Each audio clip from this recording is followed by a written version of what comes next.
Ini adalah film 10 tahun sebelumnya. Penyakit menular. Saat ini banyak yang membicarakannya. Dulu nonton film ini sangat biasa. Sekarang nonton film ini terjadi di sekitar kita. Komentar seperti ini. Sebenarnya sangat betul. Sumber virus penyakit berasal dari seekor kelelawar yang tertidur. Ia dibangunkan oleh para pekerja yang menebang pohon. Ia telah memakan pisang yang membusuk, terbang ke kandang babi terdekat. Seekor babi memakan kotorannya. Dan 2 hari kemudian dia dibawa ke restoran. Kepala koki sedang menyiapkan bahan-bahan, tapi dipanggil oleh anak buahnya. Setelah sederhana membersihkan tangannya, dia pergi ke aula. Kelly memberikan pujian atas masakannya, dan meminta untuk menjabat tangannya dan berfoto. Setelah makan penuh, Kelly pergi ke ruang catur. Pria Jepang di sebelahnya berkata padanya, "Jika ditiup seperti ini akan lebih beruntung." Sehingga dia pun melakukannya. Dia berdiri dan ingin pergi, namun ponselnya tertinggal di bar. Wanita Finlandia mengangkat teleponnya dan memanggilnya. Ketika pelayan kasino membersihkan meja, dia mengambil cangkir yang digunakan oleh Kelly. Pelayan kembali ke Hong Kong dengan kapal setelah bekerja. Dia sudah mulai merasa sedikit lemah. Saat masuk lift dia terus batuk. Pacarnya menyarankannya untuk pergi ke dokter. Dia merasa pusing saat di jalan. Saat menyeberang jalan dia ditabrak oleh mobil. Wanita Finlandia itu sedang dalam rapat perusahaan. Dia merasa tubuhnya sangat sakit. Setelah meletakkan folder yang dipegangnya, dia izin sakit dan pergi ke hotel bosnya. Ketika ditemukan, dia sudah mengeluarkan busa putih. Kaki ditutupi dengan bintik-bintik hitam. Pria Jepang itu naik pesawat pulang ke negaranya. Dia menyentuh cangkir pramugari. Saat turun dari pesawat dia pergi naik bus. Dia langsung meninggal di dalam bus. Orang-orang di sekitar mengelilinginya dan mengambil foto. Kelly pulang rumah dan memeluk anaknya secara langsung. Keesokan harinya ia diberitahu oleh sekolah. Suhu anaknya setinggi 38 derajat. Semua orang yang dia dekati telah meninggal semua.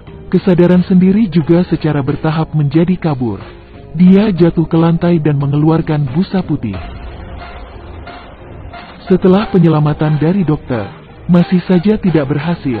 Dokter berniat membedah tubuh Kelly untuk mencari tahu alasannya. Paulus masih dalam kesedihan kehilangan istrinya. Namun teleponnya menerima kabar buruk dari rumah. Pada akhirnya, anaknya juga tidak bisa selamat. Pacar pelayan memutuskan untuk membawa abunya kembali ke kampung halaman. Ketika bus tiba di Guangdong, dia ditemukan meninggal oleh orang lain. Mulai saat ini, semuanya akhirnya menyadari pentingnya masker. Di garis depan selalu para staf medis. Mereka mengenakan seragam lengkap dan masuk memeriksa di tempat isolasi. Ada semakin banyak orang yang tertular. Satu persatu dibawa ke ambulans. Bencana tidak hanya menghancurkan sistem kekebalan tubuh manusia, juga mempengaruhi sistem kekebalan tubuh masyarakat manusia. Rumah sakit penuh dengan orang dan kepanikan. Hasil otopsi Kelly sudah keluar. Ini adalah virus influenza varian baru yang belum pernah ditemukan sebelumnya. Tidak ada yang tahu dari mana asal virus itu. Kecepatan penularan telah meningkat secara eksponensial, dan tingkat kematian sangat tinggi. Hanya dalam 5 hari, jumlah kasus melonjak dari 89.000 menjadi 270.000. Prioritas saat ini adalah membuat vaksin. Di laboratorium tingkat tertinggi Project 4, ahli biologi sedang mempelajari virus penyakit. Kesimpulan dari mengambil sampel darah untuk analisis. Ada gen hewan dan manusia dalam urutan virus penyakit. Setiap urutan terus bermutasi tanpa berhenti. Yang paling menakutkan adalah ia dapat ditularkan melalui permukaan tubuh. Dan kesulitan penelitian vaksin di luar ekspektasi semua orang. Ada orang yang terpikir, semua orang yang berinteraksi dengan Paulus telah meninggal. Dan dia adalah orang yang telah terpapar virus untuk waktu yang paling lama. Tentu saja tubuhnya memiliki antibodi. Ahli biologi telah menemukan terobosan di sini. Benar saja, Paulus memiliki protein khusus dalam tubuhnya. Ia mampu melawan mutasi virus penyakit. Mereka mencoba berkali-kali untuk melakukan eksperimen pada tubuh yang terinfeksi virus. Protein vaksin akhirnya ditelan oleh virus penyakit. Para ahli biologi sangat kebingungan. Ironisnya, seorang pensiunan profesor tua melanggar aturan. Dengan mengambil resiko terinfeksi, dia melakukan penelitian pribadi di laboratorium sendiri. Dalam waktu 3 hari, Vaksin telah ditemukan olehnya, dan dia tidak meminta bayaran apapun. Dia bersedia memberikan hasilnya kepada umat manusia secara gratis. Ini hanya langkah pertama. Vaksin juga harus diuji coba di tubuh manusia. Ini akan memakan waktu setidaknya 3 bulan. Sesuai dengan kecepatan infeksi saat ini, dalam 3 bulan, jumlah kasus orang yang tertular akan mencapai 80 juta orang. Di bawah bencana manusia, seorang blogger online masih menyebarkan rumor. Dia tidak terinfeksi virus penyakit sama sekali.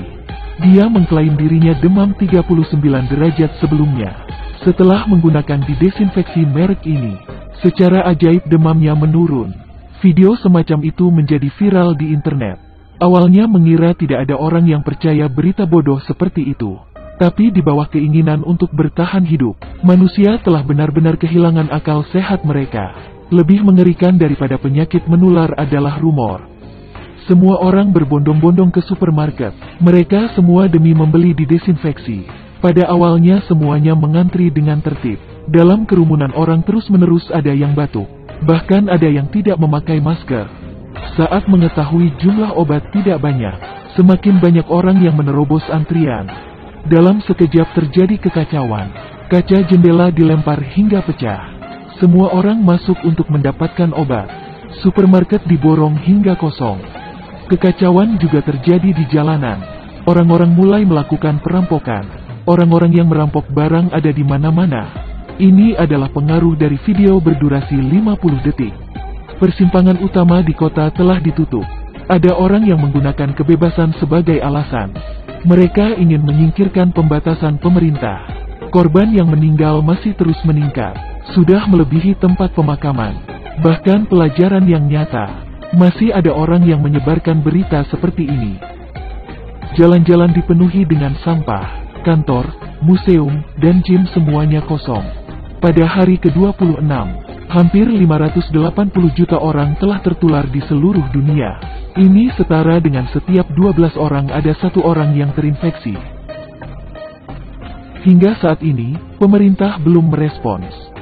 Setelah percobaan ke-57 pada hari ke-29, vaksin akhirnya memiliki respon antibodi pada monyet.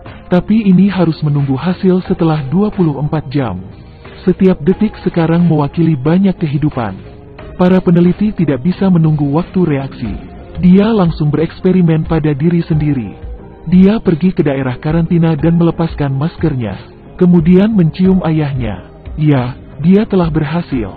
Karena jumlah orang yang terinfeksi terlalu banyak.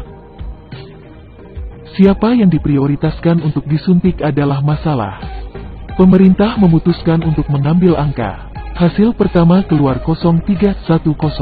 Artinya semua orang yang lahir pada tanggal 10 Maret akan divaksinasi untuk batch pertama.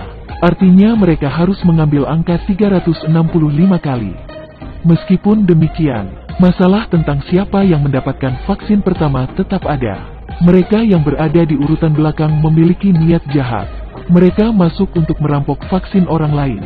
Penjarahan di jalanan tetap sangat serius. Pemerintah juga merespon dengan cepat, memberlakukan pemberian vaksin di tempat. Orang yang telah divaksin akan mendapatkan gelang. 135 hari setelah wabah penyakit, orang-orang divaksinasi dengan tertib. Hidup telah kembali tenang. Mereka tidak lagi takut virus penyakit, karena pertempuran ini dimenangkan oleh manusia. Akhir dari film ini, para peneliti mengambil semua sampel virus penyakit, disegel secara permanen dalam lemari es. Vaksin dalam film berjalan dengan baik. Penyebaran virus penyakit berhasil terkendali. Ini adalah akhir yang sempurna. Tapi pada kenyataannya, berapa banyak orang yang masih mengalami penyakit? Jika ditonton dahulu, ini adalah film bencana yang sangat sederhana. Jika ditonton sekarang, semuanya terjadi dalam kenyataan.